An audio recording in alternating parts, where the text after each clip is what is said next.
the current government is like super forward looking. I think our space policy is one of the best space policies in the world.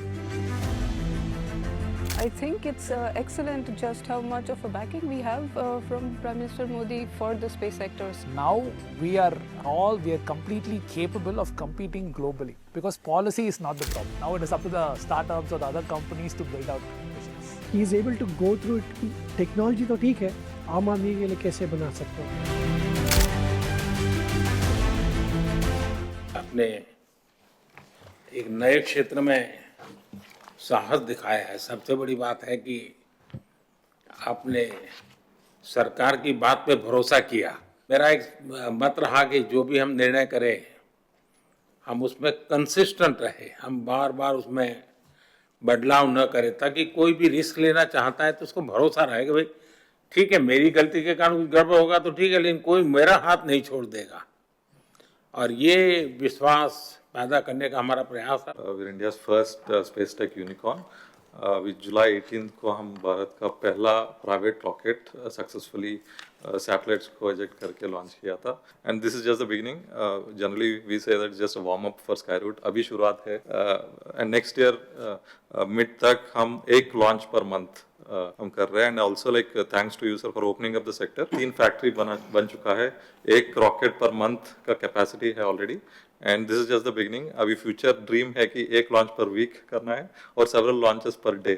एक ऐसा engine बनाया जो दुनिया का सबसे आधुनिक इंजनों में से आता है। सर इसको अभी हमने तैयार किया है, इसकी टेस्टिंग जारी है। उनका कॉन्फिडेंस है इन्वेस्टर्स का। स्काई रूट का जो लॉन्च हुआ है फर्स्ट, उसके बाद से बढ़ गया है। अच्छा वो रूट आपको काम आ रहा है? वो बहुत काम आ रहा है सर। दुनिया अब भारत के स्टार्टअप को खोजती होगी, भाई कौन है इसमें, क्योंकि एक जब ब्रेक थ्रू होता है तो तुरंत लोगों का ध्यान जाता है। I think space industry open होने के बाद हमने एक बहुत अच्छी सी ट्रेंड देखी है। हमारे जितने सिटीजन्स यूएस और यूरोप में हैं, वे वापस आके हमारे साथ काम करना चाह रहे हैं। बहुत लोगों को हमें जोड़ना है।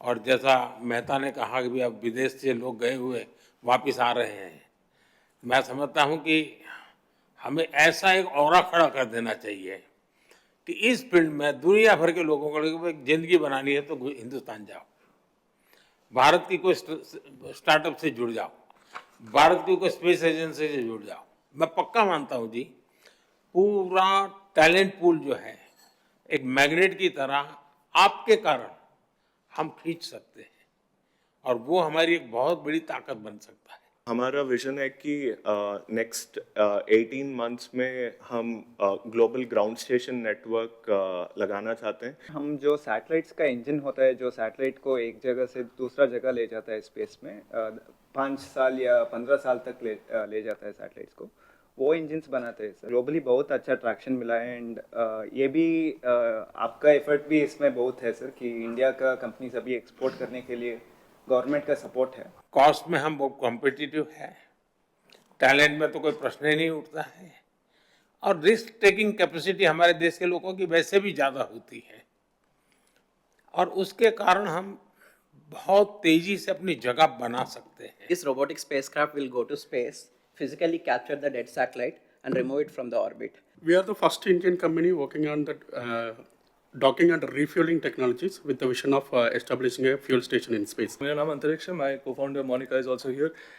सर हम इंडिया का फर्स्ट स्पेस फार्मा स्टार्टअप हैं। हम ऐसे सैटेलाइट्स बना रहे हैं जो स्पेस में जाके फार्मास्यूटिकल्स मैन्युफैक्चर कर सके और उसे वापस ले आ सके अंतरिक्ष से। आपका नाम अंतरिक्ष रखा क्या आपके परिवार के लोग इसमें से पहले से? जी सर, मेरी नहीं मेरी मम्मी ने रखा था सर। एक लॉन्च के बाद लास्ट वन मंथ में 8 लॉन्च कॉन्ट्रैक्ट मिला 8 लॉन्चेस के लिए, और मोस्टली इंटरनेशनल है। तो अभी तो 10 लाख फार्मर के साथ we are planning to launch this information. चलिए आपके लिए, ताकि एक याद बनी रहे कि आपकी ओपनिंग जो आपने ओपन किया था प्राइवेट सेक्टर, उससे जो प्राइवेट सैटेलाइट है उससे भारत की ब्यूटी जो दिख रही है।